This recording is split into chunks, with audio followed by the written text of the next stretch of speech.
হঠাৎ আইপিএল থেকে খবর এসেছে মোস্তাফিজুর রহমান দল পেয়েছেন। দিল্লি ক্যাপিটালস তাকে আইপিএলের বাকি অংশের জন্য দলে অন্তর্ভুক্ত করেছে। বদলি ক্রিকেটারের জায়গায় ফিজকে নিয়েছে দিল্লি।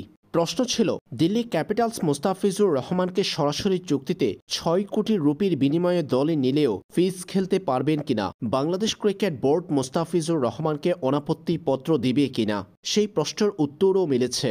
এবার বাংলাদেশ ক্রিকেট বোর্ডের পক্ষ থেকে সুখবর পেয়েছেন মোস্তাফিজুর রহমান। বর্তমানে সংযুক্ত আরব আমিরাতে আছেন ফিজ। সেখানে আরব আমিরাতের বিপক্ষে দুটা টি-20 ম্যাচ খেলার কথা রয়েছে কাটার মাস্টারের। এরপর মোস্তাফিজুর রহমান যেতে পারবেন আইপিএলে। তবে মোস্তাফিজ ৩ ম্যাচ খেলতে পারবেন না দিল্লির হয়ে। মোস্তাফিজুর রহমানকে খেলতে হবে 2টা ম্যাচ।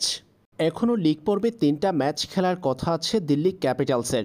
18 মে গুজরাট টাইটান্স, 21 মে মুম্বাই ইন্ডিয়ান্স এবং 24 মে পাঞ্জাবের বিপক্ষে খেলার কথা আছে দিল্লির। এরপর প্লে অফ এবং ফাইনাল মিলে সর্বমোট 5 থেকে 6টা ম্যাচ খেলার সম্ভাবনা আছে দিল্লি ক্যাপিটালসের। তবে মোস্তাফিজকে এক শর্তে বাংলাদেশ ক্রিকেট বোর্ড পাঠিয়েছে আইপিএলে। ফিজ খেলতে পারবেন দিল্লির হয়ে কেবল 27 মে পর্যন্ত।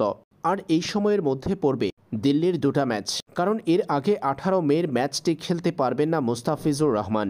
কারণ সে সময় বাংলাদেশ ক্রিকেট দলের হয়ে সংযুক্ত আরব আমিরাতের বিপক্ষে টি-20 সিরিজে ব্যস্ত থাকবেন ফিজ। আর বাকি ম্যাচগুলোতে দেখা যাবে মোস্তাফিজুর রহমানকে।